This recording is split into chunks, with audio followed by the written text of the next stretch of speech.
I primed the miniature black, and then I started off with an undercoat of Blood Red Sky by Two Thin Coats. Blood Red Sky is a dark arts color, which is currently trapped in a paint set, so it's pretty difficult to get. So give Galvorback Red from Warhammer Color a try instead.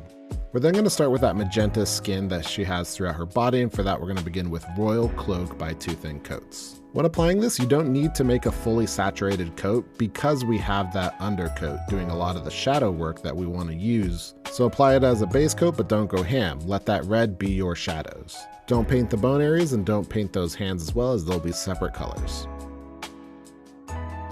We're then going to move on and layer with Screamer Pink by Warhammer Color. Paint it over all the raised surfaces in the skin. This is a much stronger color, so you want to be a little bit more reserved, but not too much, because we definitely want to brighten this up. Really think about how muscles work as you paint this. Hold up your arm, look at where the shadows are hitting, and try to imitate that as you paint. You are your own reference. That coat is done, and you can definitely see how it has brightened up. Now we're going to move on with a highlight, and for that we're going to add some ice yellow into that Screamer Pink. When we are highlighting with this stage, we're going to be sketching quite a bit, so it's going to look really rough. And it's okay that it's rough, because what we're going to be doing after this is we're going to glaze in some of that darker color to kind of bring it all together and make it blend more. Sketching and blending is definitely a way to improve your painting by making your highlighting more bold. When highlighting areas that are rounded, such as the boobies, you can do a stippling motion, and that can help you create a rounded focal point in the highlight. And here you can see all of that sketching completed, and you can really see kind of how rough it is, but also as we apply more and more, and it starts to make sense as it layers up on itself. But now we're going to work on that glaze that I mentioned, and you really want your paint thin, and you can check it on your thumb just to see the thinness. Once you've got the viscosity that you want, you'll brush it on with your brush strokes going towards where you want shadowed. And you can see that blending in action here as it's dried up. Now we're not done with that magenta, but we're going to move on to other areas of the mini just so I can see how bright I want to bring that magenta up. So we're going to do the hands and the face, and for that we're going to mix Contagion Green by Two Thin Coats in with our Royal Cloak, and we'll apply that to the arms as well as the entirety of the face. Once that's dry, we'll increase the amount of Contagion Green into our mixture to about 75%, and then we'll apply it onto the hands as well as the majority of the face. This is going to brighten up quite a lot, but you do want your paint to be thin so that you can have some nice blends from your darker color that you had. Particularly, you want that evident in the arms here. You will also cover the entirety of the face.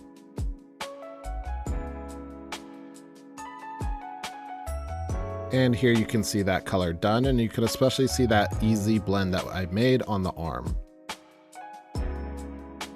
Next, we're going to shade the face with some thinned down Castellan Green by Warhammer Color. And for lady faces, we want our shadows to be pretty subtle. So we're going to darken up below the cheekbones as well as the sockets of the eyes, but you really don't want to be heavy with this. Although I will admit, if you want her greener, you could do it all over the entirety of the skin and then do a second coat under the cheekbone and in the eye sockets. After I've finished shading, I do the eyes. And eyes aren't easy to do even at this scale, which is slightly larger than a Warhammer model, so a great tip is to put your elbows onto your desk, the ends of your wrists planted firmly down on the desk, and press your little fingers together to gain more stability as you paint. And then off camera, because it's super difficult, I used ice yellows to create tiny little pupils. I had to use my old man glasses to really get into these. The magnification lenses are really useful, give them a try. Following that, I will apply a green fluorescent paint over the eyes just to give it a kind of green glow. We're then going to move on to build our highlights, and for that we're going to use pure Contagion Green. Try to keep your paint on the thinner side and do some light brush strokes, and it will naturally blend as it dries. Once again, it's a lady face, so we do want to keep it more on the subtle side.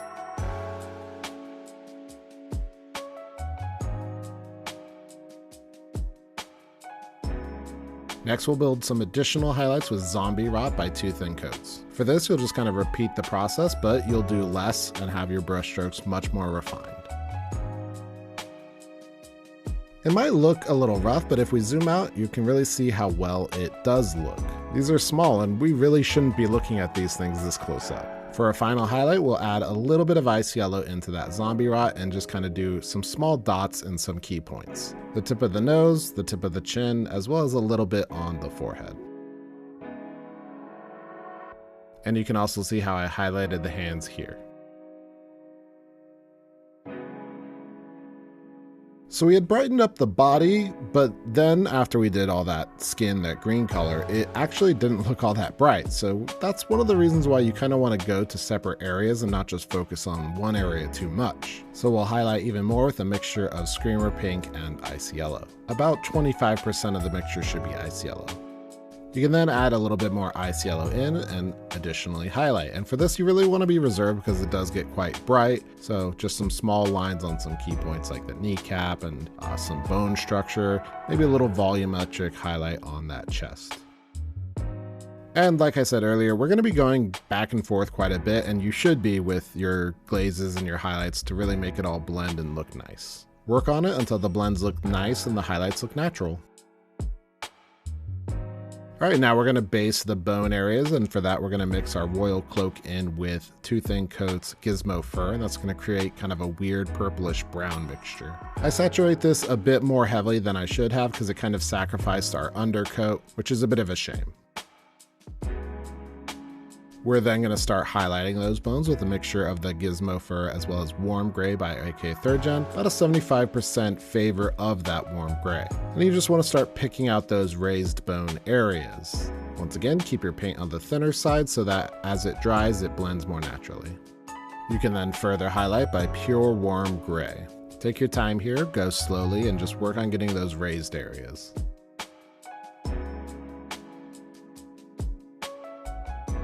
The bone is all done, so then we move on to the hair, and for that we're going to saturate a complete layer of AK 3rd Gen's Tenebrous Gray.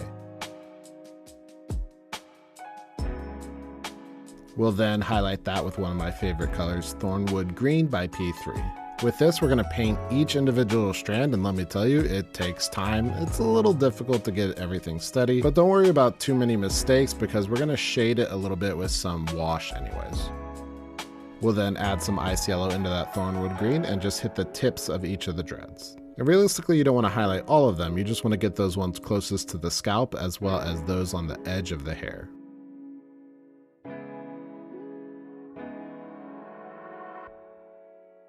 And then just to support the color, we're just going to water down some black wash and add it in. Try not to hit those brightest highlights that you did.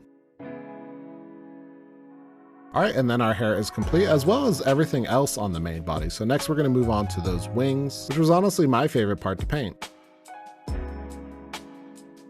And for the wings, I'm going to say that the undercoat that we did does the most work out of the entirety of the paint scheme. Like, it's actually kind of magical. And for that, we're going to start with gizmo fur. And we're going to apply it roughly. We're going to apply it in this kind of messy looking sketchy pattern. And when you're working, you do want your paint relatively thin. That way you're going to have some areas that dry darker. And then when you want to add some more saturation, you just add it to those areas that you had already painted. And you can really see that here. This middle area is less saturated because I only did that one coat that was very thin. And then for the other areas, I added more of that paint. And I'm showing that here. These initial things that I'm doing are actually heavier lines. There's a lot of paint in my brush and it's not really all that thin, so it's going to be more naturally saturated.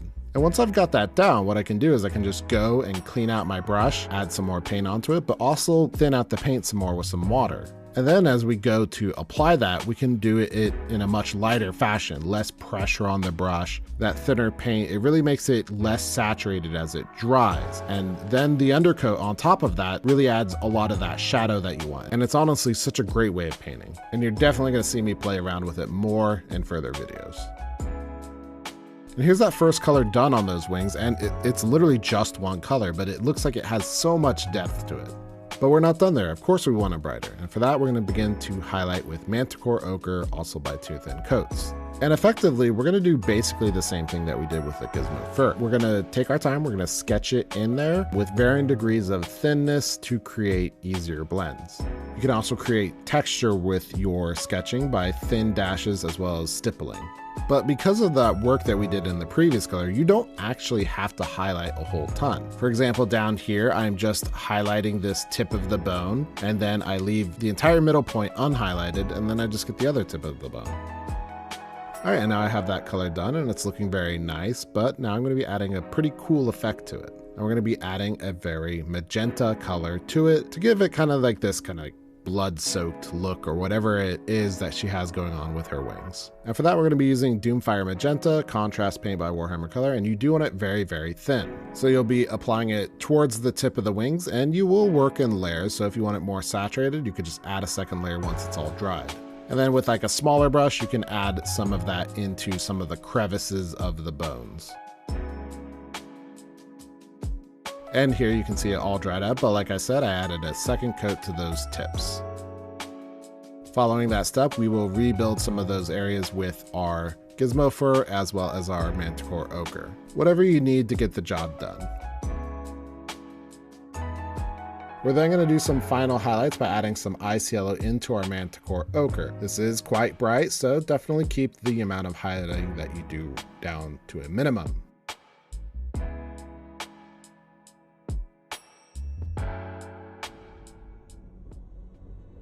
Alright, and Sarah Kerrigan, the Queen of Blades, is all complete. This is a great model with a very cool sculpt. It was a ton of fun to paint, so I hope you find this video super useful as you paint her. I know this isn't the super most color accurate, but I think I got pretty close, and I took some little liberties of my own to kind of finish it up. But that's one of the cool things about miniature painting. You can do whatever the heck you want to do to your own models. And honestly, I encourage you to do so.